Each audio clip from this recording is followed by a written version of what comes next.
Fourth on the list could be a short one. The Mumbai Indians. They won the last season, coached by Mahela Jayawardene.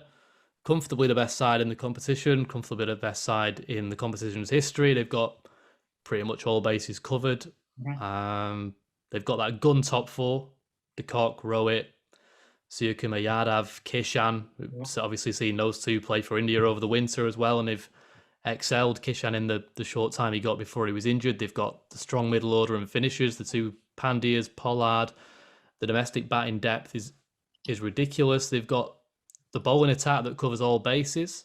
And they're strong in the power play and the death overs. They're good at the start and the end. That was the key to their 2020 success. Is it almost impossible to see anyone dethroning them? Yeah, kind of. They've got the best team by a long way, in my opinion. And they have, I would say, five out of 10 chance of winning the tournament, which is massive in an 8-team comp. Because, I mean, I would be stunned if they didn't come in the top four.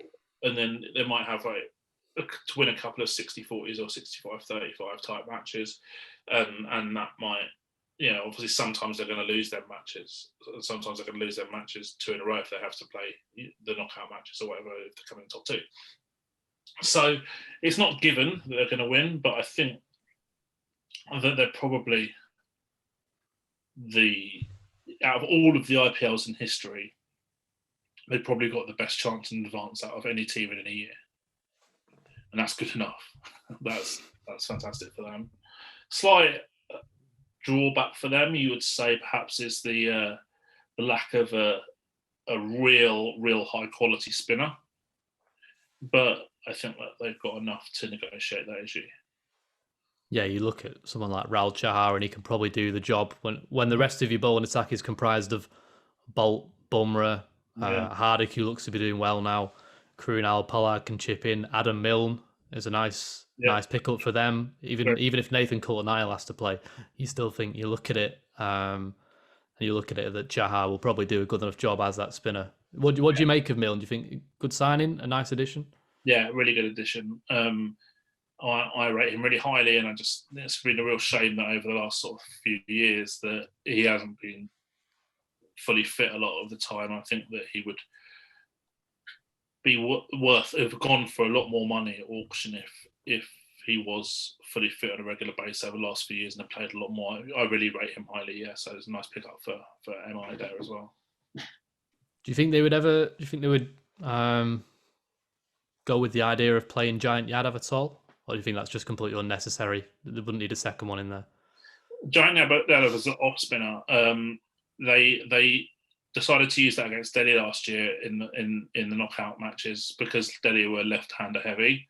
And obviously, Krunal Pandya and Rahul Chahar are better matched up against right-handers. So I think that they might use him on occasion. I wouldn't expect them to use him by default. I would expect them to only use him against left-hander heavy teams. Yeah. If you had to pick a number of games that Mumbai would win this year, how many do you reckon in the group stages? Yeah, 10. 10.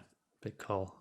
What conditions do you anticipate? I know it's getting into specifics. What conditions would you anticipate they might come unstuck in for those 4 losses, or a team that matches up against them particularly well, perhaps? Just variance. The fact is, there's just you talked about KKR just now in terms of being able to beat anyone on the day. Sometimes they're going to Mumbai, even though they're the best team, sometimes they're going to come across a guy who just ends up hitting like 70 or 30 or something like that and wins in the match. A Russell or I don't know, a Pant or someone like that who just ends up winning the match almost single-handedly for their team, and that's what I call the variant side of things. Is you can't win every match just being the best team, and that's why if you're you have a 60-40 in a level budget league, you're doing really, really well. Like long term, it's very, very difficult to win more than 60% of your matches on a consistent basis. So I'm predicting Mumbai win 10, and that's more than 60%, and that's a huge compliment. Yeah, it's a good way of working out. I guess I definitely agree, Tom. I don't know what you think, but Mumbai for the title seems like the obvious pick. Yeah, 100%. I was kind of looking through the squads last night and making notes. Thinking it's like crazy how strong their Indian contingent is. Like Dan said, obviously, there's a lot to be done with planning around your Indian contingent. But when you got kind of 3 gun Indian batsmen, 2 gun all rounders, it's crazy. I don't know, because I think I did read something saying that now that SKY and Kishan are capped, isn't there? Is there something going forward with that where it's Yeah, going to be tough to jam them into teams? you can't retain them both next year. I don't think. Yeah, That's all. I think you have to make compromises based on the cap status. Yeah. That's going to be interesting. Yeah. Almost like a last dance type thing for this squad of players together. Yeah, and they're going to have to free up budget to be able to buy those players back for bigger money, which they almost certainly will go for. And it'll be interesting to see whether they look to move on from Rohit, because it's costing them a lot of money. He's 33. MI haven't got anyone aged 34 or over this year, and that's a model that I broadly agree with as well. So it'd be interesting to say, well, did they have to cash in on Rohit to be able to outbid other teams to get Kishan and Sky back? Yeah, it'd be fascinating wanting to see how that sort of dynasty ends, almost, because they obviously are probably the greatest franchise side we've seen in T20 cricket, so it'll be interesting. And the complete opposite of Chennai Super Kings, which I think speaks volumes about the reasons why they're at the complete opposite ends of the tables, that age in particular.